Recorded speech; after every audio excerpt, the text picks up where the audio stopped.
जय हिंद दोस्तों, मेरा नाम है सोहेल बोरा और आप देख रहे हो मेरा यूट्यूब चैनल आहिल कम्युनिकेशन। मेरे प्रीवियस वीडियोस में वॉइस के रिलेटेड जो इश्यू था उस पर हमने काम किया है, तो हम आशा रखते हैं ये वाले जो वीडियोस है उसमें आपको वॉइस के इश्यूज नहीं आएंगे। आज हम जो बात करने वाले हैं वो कस्टमर सर्विस के बारे में बात करने वाले हैं।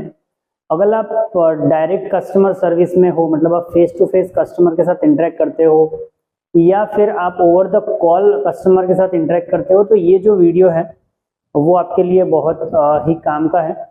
अगर आप कस्टमर सर्विस में नहीं भी हो तो अगर आपके कोई फ्रेंड, आपके कोई रिलेटिव हो तो उसको भी आप ये वीडियो शेयर कर सकते हो।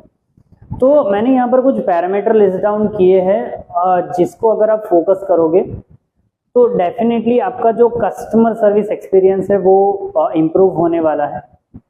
उसका रीज़न ये है कि हमने खुद अपनी पर्सनल लाइफ में, प्रोफेशनल लाइफ में ये जो पैरामीटर्स है वो आजमाए हैं और उसको आजमाने के बाद हमारे एक्सपीरियंस से आपके साथ ये वीडियो लेकर हम आए हैं।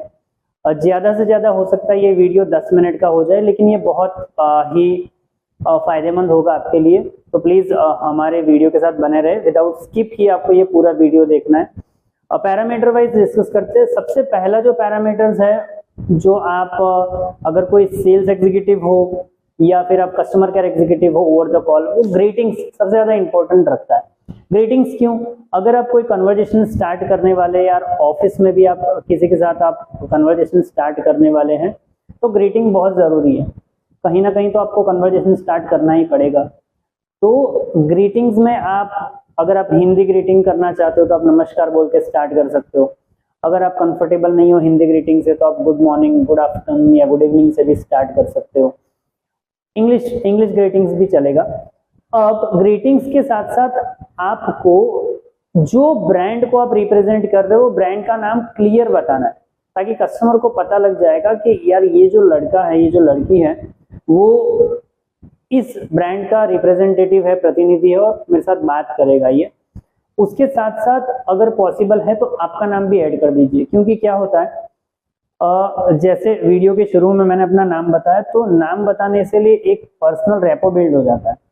ठीक है, एक बार आपका पर्सनल रेपो बिल्ड हो गया तो कस्टमर जो है वो आपके साथ कंफर्टेबल तरीके से बात कर पाएगा। तो ग्रीटिंग्स में हमने देखा 3 चीजें जरूरी है।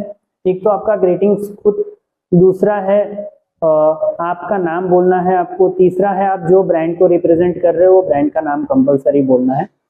हमारा दूसरा जो पैरामीटर है ना वो लिसनिंग है।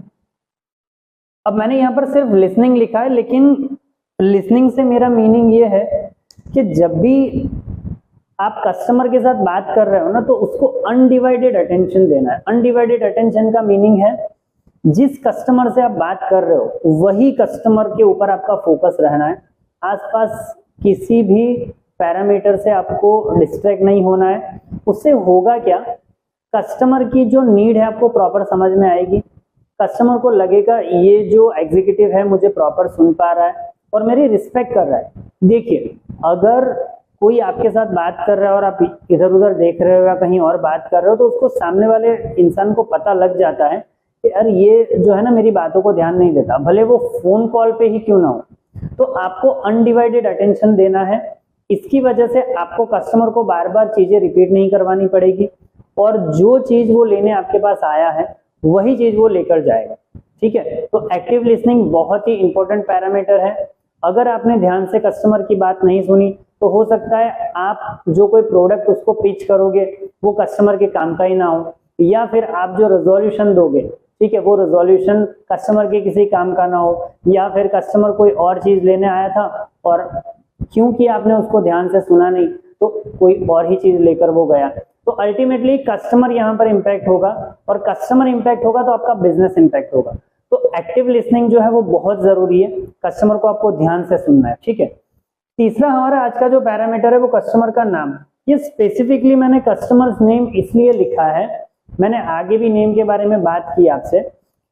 तो जब आप कस्टमर को अपने नाम से बुलाते हो ना तो कस्टमर को वैल्यूड फील होता है एक तो, दूसरा वो पर्सनलाइज्ड फील करता है आपके साथ। अच्छा, आपके दिमाग में क्वेश्चन आएगा कि 3-4 मिनट के कॉल में या तो फिर 10 मिनट की कन्वर्जेशन में, फेस टू फेस कन्वर्जेशन में नेम का इतना इंपॉर्टेंस क्यों है? देखिए, हमने अपने करियर में ऐसे बहुत सारे कस्टमर्स देखे हैं जिन्होंने हमें पर्सनली बोला हो, मैं जब नेक्स्ट टाइम कॉल करूंगा तो मुझे सोहेल से बात करनी है, मैं जब कॉल करूंगा तो मुझे इस पर्टिकुलर लड़के से ही बात करनी है, इस पर्टिकुलर लड़की से ही बात करनी है। उसका रीजन क्या था? वो 3 या 4 मिनट की कॉल में, 5 मिनट की कॉल में उसने उतना पर्सनल रेपो बिल्ड कर लिया है कस्टमर के साथ कि कस्टमर और किसी से बात ही नहीं करना चाहता।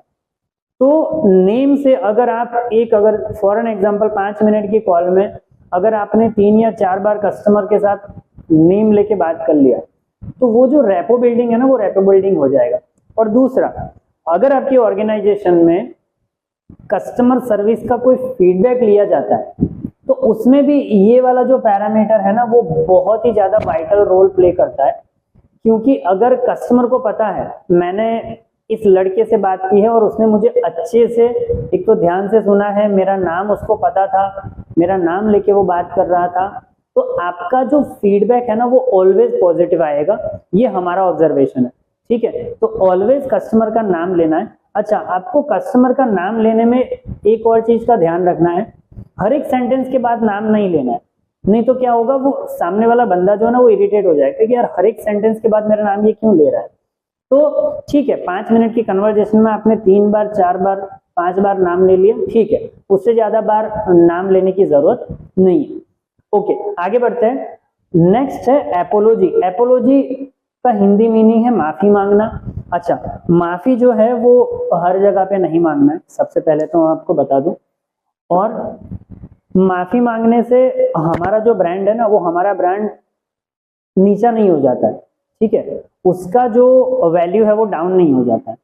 आपको क्या करना है, जिस ब्रांड को आप रिप्रेजेंट कर रहे हो उस ब्रांड की वजह से अगर कस्टमर किसी भी परेशानी में है, जैसे अगर मैं एग्जांपल दूं, अगर आप कोई सिम कार्ड की कंपनी में हो, कस्टमर का बैलेंस कट गया, ठीक है, या फिर आप कोई ई कॉमर्स कंपनी में हो तो कस्टमर का जो पैकेज है ना वो डिलीवरी लेट हो गया, या फिर आप कोई बैंकिंग प्रोसेस में हो, वहां पर कस्टमर का अकाउंट बंद हो गया, ये सारे एग्जांपल्स है अलग अलग ब्रांड के। या तो अगर आप D2H में हो तो D2H में उसको चैनल्स कुछ नहीं दिख रहे, तो ये ऐसे एग्जांपल है जिसकी वजह से कस्टमर दिक्कत में है, किसकी वजह से, ब्रांड की वजह से, जो ब्रांड को आप रिप्रेजेंट कर रहे हो। तो वहां पर जो है आपको एपोलॉजी स्टेटमेंट यूज करना बनता है। एपोलॉजी स्टेटमेंट के कुछ एग्जांपल्स देता हूं, ये एग्जांपल्स को ही कोट करना जरूरी नहीं है, आप अपने हिसाब से उसको चेंज कर सकते हो, उसमें बदलाव ला सकते हो। जैसे सर आपको जो असुविधा हो रही है हमारी वजह से, उसके लिए हम माफी चाहते हैं, हम इसके ऊपर काम कर लेते हैं। तो ये एक एग्जाम्पल है, ठीक है। दूसरा एग्जाम्पल है, सर ये जो असुविधा आपको हो रही है ना, हम ध्यान रखेंगे नेक्स्ट टाइम से ना हो, हम खेद करते हैं कि आपको ये असुविधा हुई है, नेक्स्ट टाइम से आपको नहीं होगी। अच्छा, एपोलॉजी का ही दूसरा एक पहलू है, आप कह सकते हो उसको एम्पैथी। एम्पैथी क्या है, जब कस्टमर कोई पेन में तो है लेकिन वो पेन का जो रीजन है, वो दुख का जो रीजन है वो हम नहीं है, मतलब एज एन ब्रांड नहीं है, तो हम उसको सहानुभूति दिखाएंगे। सर हम जो ये समझ सकते हैं आपके साथ जो ये हो रहा है, सर आपका जो बैलेंस कट गया है, या तो फिर आपका अकाउंट बंद हो सकता है ना, कभी कभी कस्टमर का जो अकाउंट है वो उसकी खुद की गलती की वजह से बंद हुआ हो, तो हम कस्टमर को बोलेंगे या तो चैनल्स उसको नहीं आ रहे, या तो उसने जो एड्रेस दिया है वो एड्रेस सही से ना दिया हो, तो उस वजह से डिलीवरी जो है लेट हो रही हो, तो उसमें हमारा ब्रांड का गलती नहीं है, कस्टमर का गलती। तो उस केस में हम कस्टमर को एम्पैथाइज करेंगे। एम्पैथाइज करने का एक सिंपल एग्जांपल मैं आपको दे देता हूँ। सर आपके साथ जो ये हो रहा है वो हम समझ सकते हैं और पूरी कोशिश करेंगे ये जो प्रॉब्लम है वो सॉल्व करने की, बस ये हो गया एम्पैथी। इससे होगा क्या, कस्टमर के दिमाग में, कस्टमर के माइंड में ब्रांड के लिए जो वैल्यू है ना और बढ़ जाएगी। एक तो आपने एपोलॉजी स्टेटमेंट यूज कर लिया जब ब्रांड की गलती थी, और अगर ब्रांड की गलती नहीं भी है वहां पर भी आपने क्या कर लिया, आपने एम्पैथी स्टेटमेंट यूज कर लिया। तो इससे क्या होगा, कस्टमर के दिमाग में उसकी जो ब्रांड का वैल्यू बढ़ जाएगा, आपका वैल्यू बढ़ जाएगा। ठीक है, अभी तक हमने कवर किया है ग्रीटिंग्स, एक्टिव लिसनिंग, कस्टमर का नाम लेना क्यों जरूरी है, एपोलॉजी एंड एम्पैथी। हमारा जो नेक्स्ट पैरामीटर है ना वो होल्ड है, इसको हम कस्टमर एंगेजमेंट भी कभी कभी बोलते हैं। कस्टमर एंगेजमेंट, कस्टमर एंगेजमेंट का मीनिंग क्या है कि आपको कस्टमर को है ना अकेले नहीं छोड़ना है कभी भी। अगर आप टेलीफोन कन्वर्जेशन में हो, कुछ आपको डिटेल्स चेक करनी है, तो आप कस्टमर को रखेंगे होल्ड पे। और जो भी आपकी ऑर्गेनाइजेशन ने टाइम डिसाइड किया है ना, देखिए वैसे तो अलग अलग ऑर्गेनाइजेशन में अलग अलग टाइम है, लेकिन हम ऐसा एडवाइस करेंगे कि आपको एवरी 30 सेकंड में उसको रिफ्रेश करना चाहिए होल्ड को। उससे होगा क्या, कस्टमर जो है ना वो आपके साथ एंगेज रहेगा, वो डिस्कनेक्ट नहीं होगा। अगर आपने लॉन्ग होल्ड यूज कर लिया, ठीक है, तो अगर हो सकता है कोई आपका पोर्टल ना चल रहा हो, तो आपने लॉन्ग होल्ड यूज किया, तो तुरंत आपको कस्टमर को बोलना है, सर लंबे होल्ड के लिए हम माफी चाहते हैं, लेकिन हम आपकी डिटेल्स चेक कर रहे थे। अगर आप फेस टू फेस कन्वर्जेशन में हो तो फिर आपको कस्टमर को एंगेज ही रखना है। अगर कोई और प्रोडक्ट का डिटेल चेक करने के लिए आपको जाना है, किसी सुपरवाइजर की हेल्प चाहिए, तो आप कस्टमर को उस प्रोडक्ट के फीचर्स बताएं और उसमें उसको बिजी रखें, ताकि कस्टमर जो है ताकि जो कस्टमर है वो कहीं और डिस्ट्रैक्ट ना हो जाए और आपका जो सेल्स है वो आप क्लोज कर पाओ, आपका जो पूरा कॉल है वो आप क्लोज कर पाओ। ठीक है, हमारा जो नेक्स्ट पैरामीटर है वो है क्लियर कम्युनिकेशन और क्वेश्चंस। देखिए, क्लियर कम्युनिकेशन और क्वेश्चन को समझाने के लिए मैं ऑलवेज एग्जांपल कोट करता हूं, वो है डॉक्टर का एग्जांपल। जब भी हम कोई डॉक्टर के पास जाएंगे तो डॉक्टर को हम बोलेंगे, डॉक्टर हमारे पेट में दर्द है ना, तो डॉक्टर ऐसा तो डायरेक्ट नहीं बोलेगा कि आप एक काम करो लेट जाओ आपका ऑपरेशन करना है। नहीं, पहले डॉक्टर क्या करेंगे, डॉक्टर्स एप्रोप्रिएट क्वेश्चंस पूछेंगे हमें, यस और नो क्वेश्चंस पूछेंगे, जैसे कि आपने कल क्या खाया था, है ना, कितने दिनों से आपको ये दर्द हो रहा है, या फिर एग्जैक्ट पेट में आपको कहां पर दर्द हो। उसके बाद वो एक दवाई आपको प्रिस्क्राइब करेगा जिससे आपको बेनिफिट होगा। और आपका जो कम्युनिकेशन है वो इतना क्लियर रखो ताकि सामने वाला जो बंदा है उसको समझने में दिक्कत ना हो।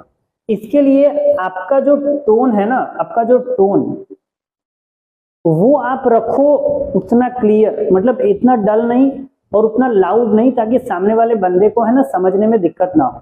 ठीक है, उतना स्पीड से फटाफट भागना भी नहीं है ताकि सामने वाले बंदे को समझने में दिक्कत हो। क्योंकि एक और चीज का ध्यान रखना, आप जो भी ब्रांड को रिप्रेजेंट कर रहे हो, वो ई कॉमर्स ब्रांड हो, बैंकिंग ब्रांड हो, मोबिलिटी हो या डीटीएच ब्रांड हो, कोई भी ब्रांड को आप रिप्रेजेंट कर रहे हो ना, तो उसमें क्या होता है, आपको ट्रेनिंग मिली है, वो कस्टमर को ट्रेनिंग नहीं मिली है। तो आपको इंश्योर करना है कि कस्टमर को उस लेवल पे जाके समझाए ताकि उसको दोबारा कॉल ही ना करना पड़े। ये सारे पैरामीटर्स को अगर आप सही से फॉलो करोगे तो हमारा एक्सपीरियंस ये कहता है कि आप जो है अपने बाकी सारी कॉलीग से अलग ही दिखोगे, क्योंकि आपका कस्टमर आपसे खुश होगा तो अल्टीमेटली आपका जो सुपरवाइजर है वो खुश होगा, आपका सुपरवाइजर खुश होगा तो आपका मैनेजमेंट खुश हो जाएगा और अल्टीमेटली आपको प्रमोशंस मिलेंगे। तो आशा रखते हैं ये जो वीडियो है वो आपको बहुत काम लगेगा। हो सकता है आप डायरेक्ट कस्टमर सर्विस में इन्वॉल्व ना भी हो, लेकिन ये सारे जो पैरामीटर्स है ना आप अपने पर्सनल लाइफ में भी इंप्लीमेंट कर सकते हो, अपने मॉम डैड के साथ या फिर अपने भाई बहनों के साथ, अपने दोस्तों के साथ।